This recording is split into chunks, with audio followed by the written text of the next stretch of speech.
friends, it's Angelina and Dima from Walking Nature World, and it's our day 3 of Cinque Terre hiking. As you may already know, watching our previous series, we already hiked from Riomaggiore, Corniglia, Vernazza and Levanto. Today we're getting from Levanto to Monterosso to finally start the official trail of Cinque Terre, starting from Monterosso to Riomaggiore. Today the weather more fresh and cool, and we think it's gonna be very enjoyable hiking. So let's start the day.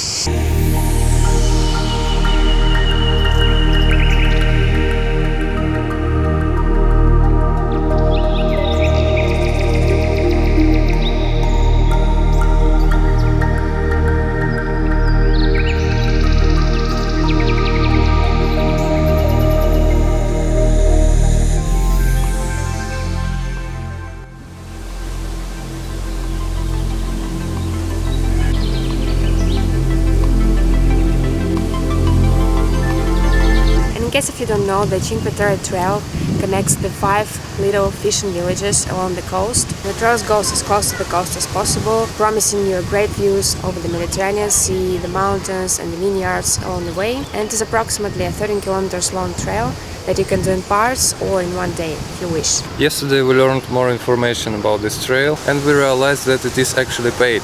To enter the trail it costs 750 euros per person for one day. And we want to compare it to the other trails that we did already on the Spanish coast and other coastal trails. And in the end we'll tell you whether it is worth hiking and paying the entrance fee or not, but we expect it to be beautiful anyway.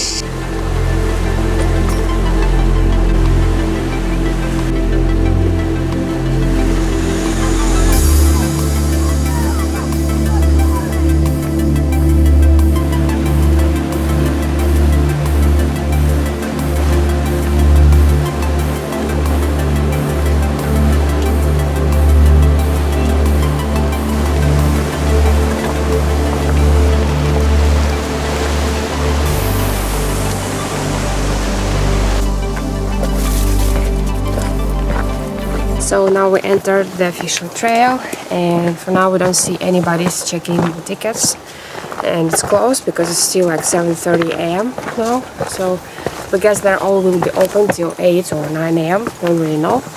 So it's just the first checkpoint and there are 4 of them, I think, so we'll need to purchase the tickets anyway. But probably this is good to know if you want to do like little stretches in the morning. It is still possible to do, I think, for free, so just good to know.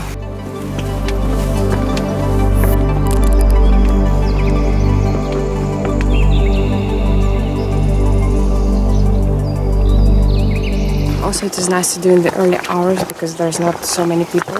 You'll see that the path is quite narrow. It will be hard to pass by the people, so we have to stop and, you know, all this inconvenient stuff when you're shooting especially. So I really hope to shoot most of the way without many people, crowds.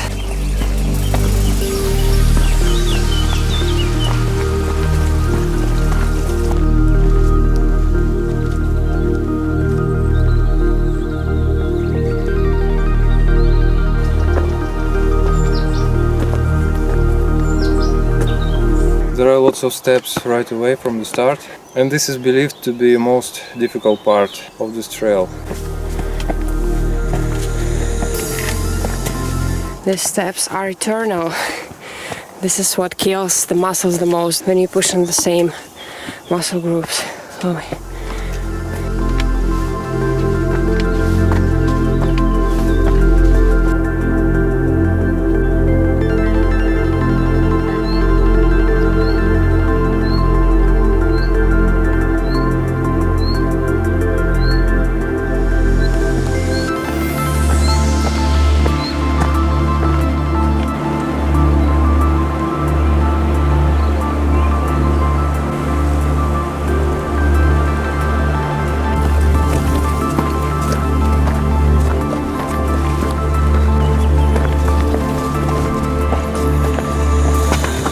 The wind is so nice right now, so refreshing, so it feels so good.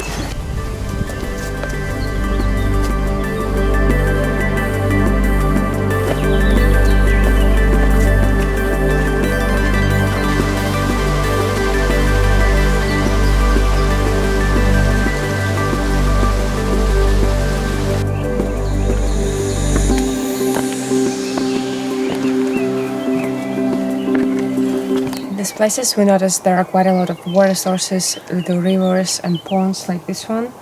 And it's probably the reason why we see quite a lot of snakes. We think in 2 or 3 days we've seen like 3 or 4 snakes, and that's like the most amount of snakes we've seen on any trail, you know.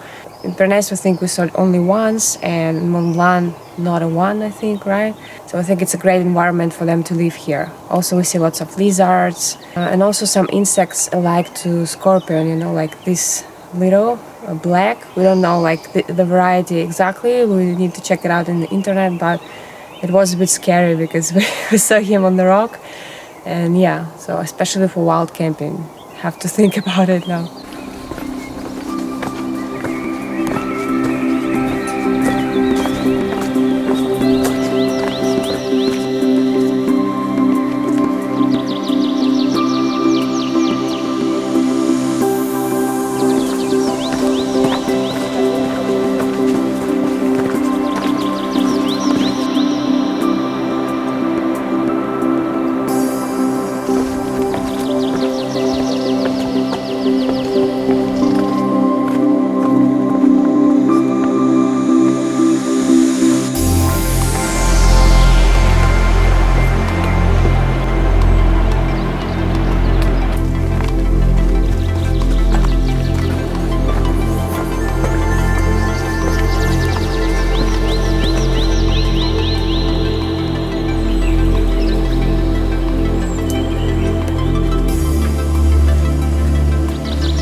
We want to believe that this was old paths that people using before railways or car roads. It looks like that it could be because it connects directly the villages without any trespassing in the car roads right now. So maybe it is conserved in its original state.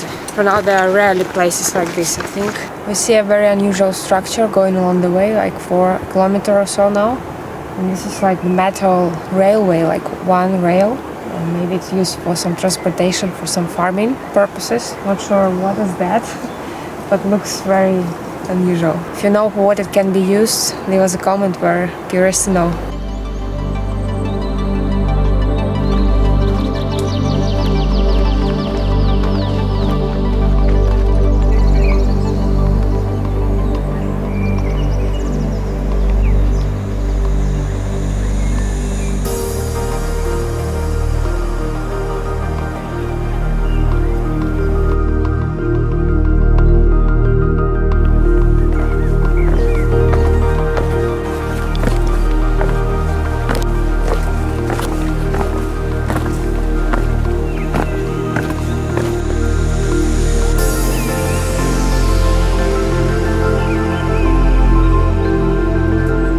For now, we haven't seen anybody with such big backpacks as we're carrying, so we assume most of the people are doing just day hikes and they're going light. Of course, they can go faster and easier this way, and on such narrow path, it's an advantage, of course.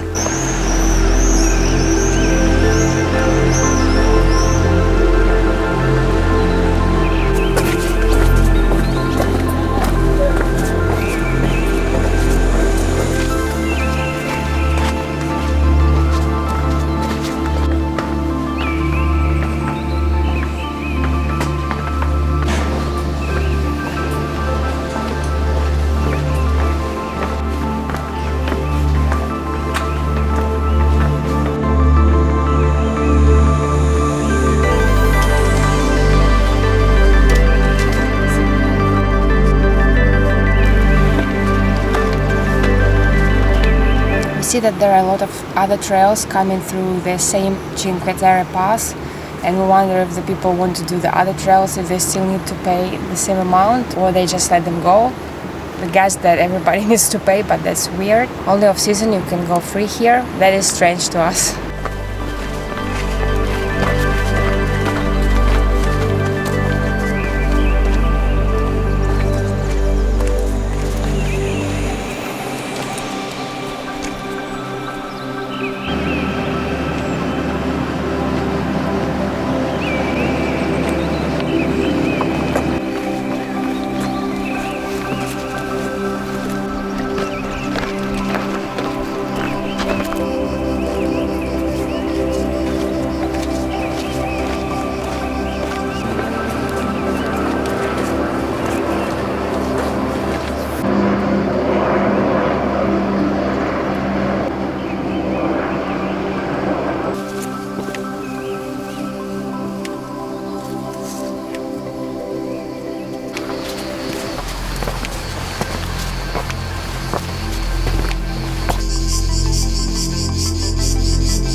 There are more and more steps and uphill to go. And it's getting hotter and harder to hike. Yeah, the sweat is real now.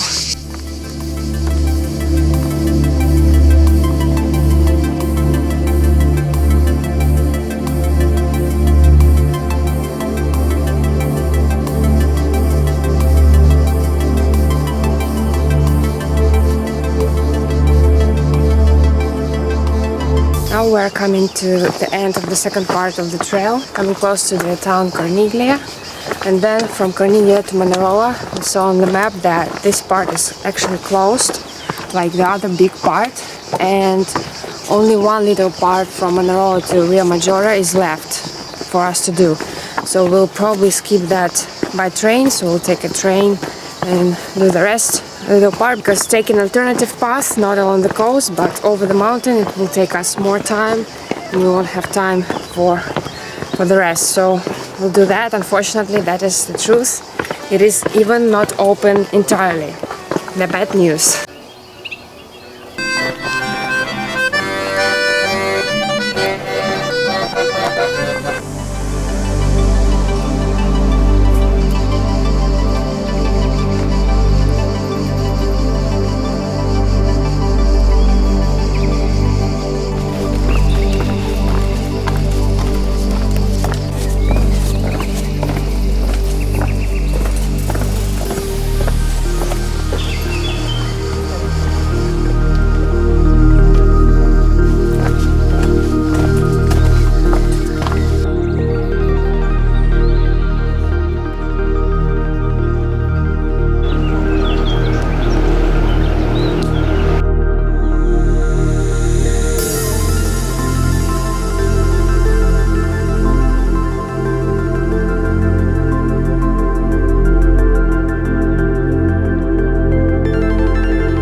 Here we already can see the Manarola from the side, very good view, and the path that we needed to go through, that is closed now, but probably think maybe it's a rock fall or some problem with the bridge, it's broken up, but we don't really know for how long it's been closed. Probably it will be open soon this season or the next season, I don't really know. But at least we can see this part from the side, which is nice. And now we'll take the train to it, we'll show you the town a little bit, and then go to the final destination town Riomaggiore, maybe by feet, maybe by train, we don't really know. So we'll show you all the towns, but not the trails unfortunately, because they're closed and the other ones are too hard to do in one day. This is the plan.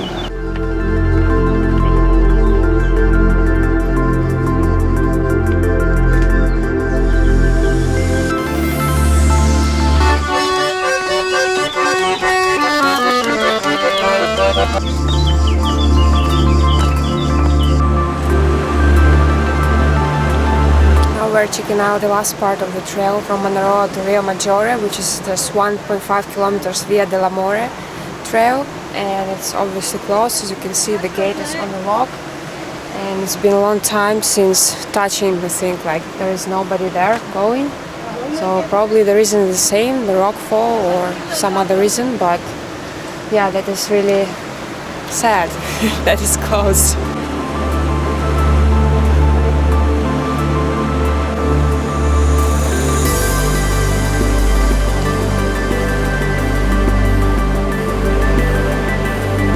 So we finished our trail for today in Manarola. We think we did around 10 kilometers, no more. And we did the most difficult parts of Cinque Terre trail with lots of steps on the way, quite steep uphills and downhills. So this part is quite challenging, so make sure to bring the good shoes with you, with the good soles. This is very, very important. So now, after being hiking the Cinque Terre for 3 days now, we are ready to share our final emotions and opinions about the trail. So tune in if you are ready to hear it. So we'll start with the positive things about it. The landscapes are very nice and very beautiful. You can enjoy the mountains and the sea together, and this is always amazing. Also, the village is very interesting, very colorful and unique in its kind. The trail is quite nicely made and adapted, with the rocks and steps, and it's perfectly safe to do. So now I want to discuss some things we didn't like about this whole experience. First and foremost, the most important negative thing is that this trail is paid, and for now you pay just for the half of this trail actually, because half is closed and it is unfair, we think. Also, the price is set and you don't have any choice to choose another options, like for example to walk just part of the trail and pay less, or take 2 days pass or 1 week pass. It is actually the same price for everything. Like everyday plus, it's 750 euros plus, so you don't really have any discount or anything. Also, we learned that in the pass and price tickets included like some museum entrances, also some guided tours, the schedule of which you have to check in advance, of course, some bus service that connects the villages that we didn't understand, and the entrance to public toilets, which is a bonus, of course. So we see this area heavily touristic. Everything is more expensive than normal. Of course, part of the reason for that is the high season. July and August are the worst months to visit any popular touristic place. Come in the low season if you can, you'll enjoy it more, we think. And if you are not a big swimmer like we do, for example, we don't mind if the sea is cold and the temperature is cooler. For hiking, it's even better. So we advise you to come here in May, June, or September, October, right? Yeah. These are the best months to spend at the seaside, actually, like to really enjoy just the fresh air, hiking experience, and everything, really. Also, I think from November to middle March, the trail is actually free to go, so it's open and you don't have to pay for it, so it's a nice bonus to know as well. Also, we honestly think that this trail is not best of the best, and it's not the only one to do at the Mediterranean seaside. Again, comparing to the other trails that we did, for example, last year we did the Great Mediterranean hike and we enjoyed it very much. We enjoyed it even more. Of course, it is barely known and less popular, but not less beautiful whatsoever. You've got the same or even better beautiful views of the sea coast, the cliffs, and the nature is amazing. You go through the natural park as well. Cap de Creus Natural Park is very beautiful. And it may sound as an advertisement, but really we just want to share the information, and we just want more people to know about different trails around the world. Because we feel like in every country there are just several popular spots which lots of people are visiting, but there are many others, beautiful ones, that got neglected. And if the place is very popular, it doesn't necessarily mean that it is best of the best. And we feel like one of our goals with our channel is to discover less known places and let you to discover them as well, so that you can really choose the trail and the place that you like to visit, and not being affected as much by the popularity stars or others' opinion, because in most of the cases it's not the truth. So if you like to discover more unknown destinations or quiet and secluded places, our channel may be the place for you. So we leave the links of Great Mediterranean hike and other hikes that we did down below the video, so make sure to check them out. So now our plan to continue hiking Via Francigena, starting from the town Lucca and continue to the province Tuscany. Now unfortunately we can't continue hiking here along the coast of Liguria how we initially planned, because we see that the terrain is extremely difficult for wild camping and there are no campsites whatsoever, probably because of the same reason, because of the very mountainous region. So it will probably be too challenging and demanding for us to do. And well, now we want to hop on the train to Spezia probably, and then find some campsite there to rest for several days. If we find a good one, we'll rest there in order to gather some powers to continue our hiking in Italy. But at the same time, we're very curious to know more about this coast, and now we'll check if there is a bus to Porto Venere. This is the extreme point of the Ligurian coast, and we can see that there is some island, so it may be an interesting area to discover. So if there is a bus, we'll go there and stay there in the campsite for one night maybe. Then we'll show you this place. If not, we'll see you again on Via Francigena. So see you on the trail Via Francigena on the next episode. Thank you very much for watching. If you enjoyed this video, give it a thumbs up and subscribe to our YouTube channel for more hiking and adventure videos. Leave us a comment below to share your experience or ask any questions. Follow us on Instagram and Facebook to stay up to date, and visit our website walkingnatureworld.com with the detailed hike reports with pictures and maps. Hope you're having a great day, and we'll see you very soon in our next video. Bye!